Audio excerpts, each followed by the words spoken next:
Hello. अगर कोई fresher है और करियर को लेकर थोड़ी उलझन में है, तो अगले कुछ मिनट बहुत काम के हो सकते हैं। आज हम एक बिल्कुल साफ, एक्शन वाला रोड मैप देखेंगे जो सिर्फ 30 से 90 दिनों में एक सफल करियर शुरू करने में मदद कर सकता है। तो क्या हाल ही में ग्रेजुएशन पूरी हुई है और समझ नहीं आ रहा कि आगे क्या करना है? अगर ऐसा महसूस हो रहा है, तो यकीन मानिए ये कहानी लगभग हर ग्रेजुएट की है।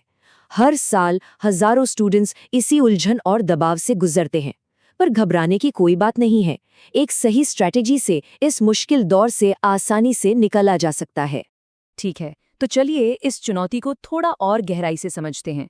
सबसे पहले ये जानना जरूरी है कि भारत में फ्रेशर्स को असल में किन किन मुश्किलों का सामना करना पड़ता है। स्क्रीन पर जो परेशानियां दिख रही हैं, शायद वो जानी पहचानी लग रही हों, है ना? असल दुनिया का एक्सपीरियंस ना होना, इतने सारे जॉब ऑप्शंस के बीच कंफ्यूजन और ऊपर से परिवार का वो सिक्योर नौकरी वाला दबाव, इन सब के बीच सही गाइडेंस की कमी हालात को और भी मुश्किल बना देती है। अब ये स्लाइड बहुत दिलचस्प है। ये एक स्पेशलिस्ट और एक जनरलिस्ट के बीच का फर्क दिखाती है। देखिए, एक जनरलिस्ट वो है जिसे बहुत सारी चीज़ों के बारे में थोड़ा थोड़ा पता होता है, जिससे करियर की ग्रोथ धीमी रहती है। वहीं एक स्पेशलिस्ट किसी एक चीज़ में माहिर होता है। इससे उसे अपने समय और मेहनत का ज़्यादा फायदा मिलता है, जिसे हम रिटर्न ऑन इन्वेस्टमेंट यानी ROI कहते हैं, और ग्रोथ भी तेज़ होती है। आज की जॉब मार्केट में यही स्पेशलाइजेशन सबसे ज़्यादा काम आता है। तो फिर इसका हल क्या है? हल है एक फोकस्ड 30 दिन का प्लान। एक ऐसा प्लान जिसमें कोई भी एक हाई डिमांड स्किल सीखकर खुद को एक स्पेशलिस्ट के तौर पर तैयार कर सकता है। और हाँ, ये बिल्कुल मुमकिन है। अगर पूरा फोकस बना के रखा जाए तो 1 महीने में एक ऐसी स्किल सीखी जा सकती है जिसका रिटर्न बहुत अच्छा हो। चलिए देखते हैं कि असल में कैसा दिखता है। मिसाल के तौर पर ग्राफिक डिजाइन को लेते हैं। पहले हफ्ते रोज लोगो या टाइपोग्राफी जैसे टॉपिक्स पर काम करके बेसिक्स सीखे जा सकते हैं। दूसरे हफ्ते मन में कोई कंपनी सोचकर उसके लिए मॉकअप बना सकते हैं। तीसरे हफ्ते तक एक बेसिक पोर्टफोलियो तैयार हो जाता है और चौथे हफ्ते एक्सपीरियंस के लिए आसपास के छोटे बिजनेस को फ्री में अपनी सर्विस ऑफर की जा सकती है। या फिर मोबाइल रिपेयरिंग का ये प्लान देखिए। पहले हफ्ते में टूल्स और बेसिक जानकारी, दूसरे में खराब फोन पर हार्डवेयर की प्रैक्टिस, तीसरे में सॉफ्टवेयर की दिक्कतें ठीक करना और चौथे हफ्ते में किसी लोकल दुकान पर जाकर काम देखना और छोटे मोटे काम करके भरोसा बनाना। ये एक बहुत ही प्रैक्टिकल तरीका है। एक और हाई डिमांड स्किल है डेटा एंट्री। सिर्फ 20 दिनों के अंदर टाइपिंग स्किल से लेकर एडवांस एक्सेल और डेटाबेस मैनेजमेंट तक सीखा जा सकता है। यह बहुत ही फोकस्ड और रिजल्ट ओरिएंटेड प्लान है। और भी कई डिजिटल स्किल्स हैं जिनकी बहुत मांग है, जैसे कंटेंट राइटिंग, SEO या परफॉर्मेंस मार्केटिंग। जैसा कि स्लाइड पर देख सकते हैं, इन स्किल्स से शुरुआती सैलरी भी काफ़ी अच्छी मिल सकती है। सबसे ज़रूरी बात यह है कि अपनी पसंद की कोई एक स्किल चुनें और उस पर फोकस करें। ठीक है, तो अब स्किल हाथ में है, अगला कदम क्या है?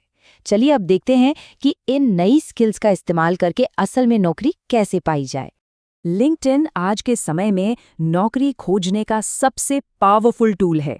सिर्फ 1 महीने की फोकस्ड स्ट्रैटेजी से कोई भी अपनी प्रोफाइल को इतना शानदार बना सकता है कि रिक्रूटर्स खुद आप तक पहुंचें। ये सब सही लोगों से जुड़ने, अपने विजिबिलिटी बढ़ाने और सही मौके खोजने के बारे में है। अब हम आखिरी और सबसे महत्वपूर्ण पड़ाव पर है, इंटरव्यू। स्किल सीख ली, मौके ढूंढ लिए, अब समय है खुद को साबित करने का। ये बात थोड़ी हैरान करने वाली है, लेकिन रिसर्च बताती है कि एक इंटरव्यूअर सिर्फ 5.5 मिनट में ये तय कर लेता है कि किसी को नौकरी देनी है या नहीं। इसका मतलब है कि फर्स्ट इंप्रेशन ही सब कुछ है और इसकी चाबी सिर्फ और सिर्फ तैयारी में है। ये एक बहुत ही काम की चेकलिस्ट है। इंटरव्यू से पहले अपने रिज्यूमे की कई कॉपियां, एक नोटबुक और कंपनी से पूछने के लिए कुछ अच्छे सवाल जरूर तैयार रखने चाहिए। और हाँ, हमेशा 10 मिनट पहले पहुंचना आपकी सीरियसनेस को दिखाता है। इंटरव्यू में अक्सर बिहेवियर से जुड़े सवाल पूछे जाते हैं और उनके जवाब देने के लिए कार मेथड एक बेहतरीन तकनीक है। C यानी कॉन्टेक्स्ट, आप सिचुएशन बताते हैं। A यानी एक्शन, आपने क्या किया, और R यानी रिजल्ट, उसका नतीजा क्या निकला। ये आपके जवाब को एक दमदार कहानी बना देता है। ये एक शानदार उदाहरण है। देखिए कैसे इस जवाब में तीनों हिस्से साफ साफ बताए गए हैं।